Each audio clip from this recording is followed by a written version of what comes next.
In theater, you really do a lot of moving your body around in ways that you wouldn't in everyday life.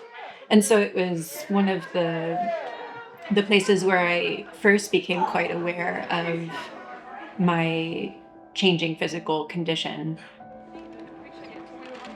We were rehearsing a panto and doing an exercise where I was pretending to be a spider who's also a princess or something ridiculous, and just planted on my face.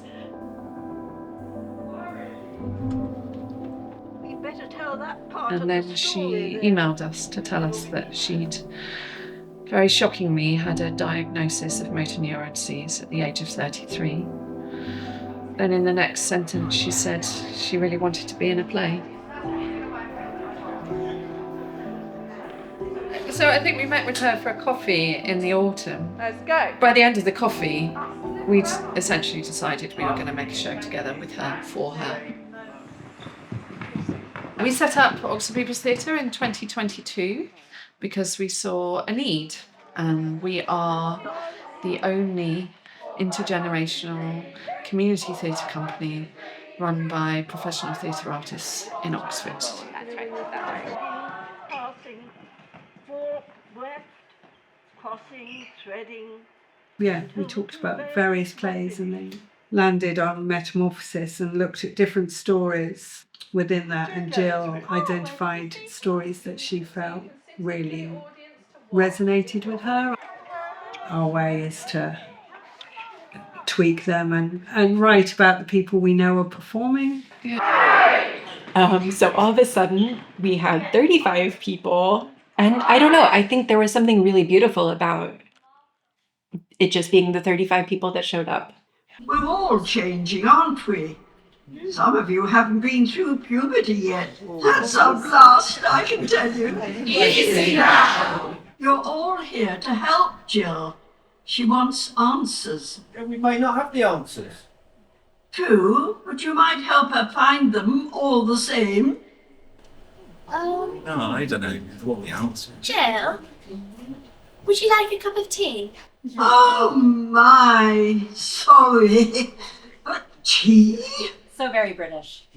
I wanted audiences to see, both about me and people going through similar things in general, that I haven't disappeared, that I'm still a person. I can still create things as long as I can. I really wanted it to be something that the rest of the cast could connect to personally. But yeah, it was really important that the piece wasn't just about how Jill was dealing with change, but also how we all deal with change, and that the piece was influenced by everyone that was in it, whatever stage of life they're at. Yeah, some of the devising moments on this particular piece were so powerful, so emotive because of the topic matter. For example, the Diana and Actaeon scene where Diana the huntress is bathing with her nymphs, and the devising task that day was to build Jill into that devising and for the nymphs to bathe her on stage. And it was the most beautiful, profound devising experience I think I've ever had. And that collective memory of making that moment together was there every time we rehearsed that. And then when it was performed on stage, and we shared that memory.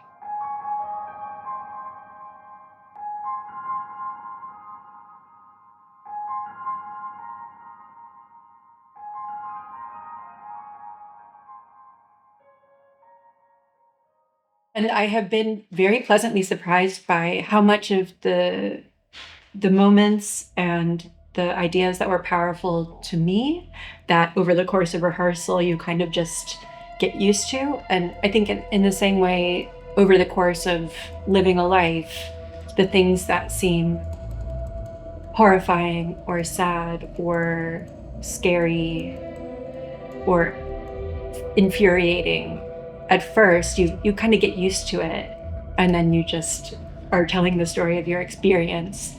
But an audience seeing it for the first time can really feel what it would have meant to you in that moment to say that thing.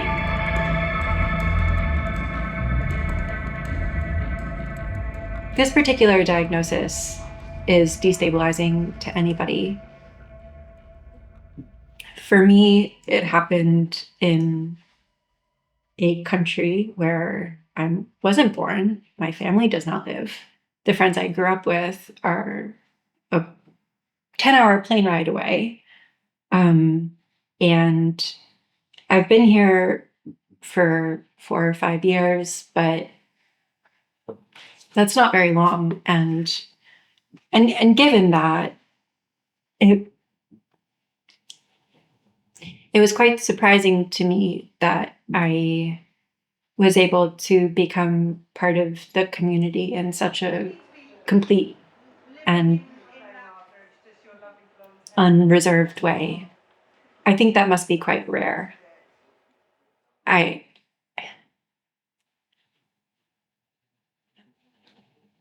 I can't imagine a better way to have spent my Sundays, even though I don't really like tea.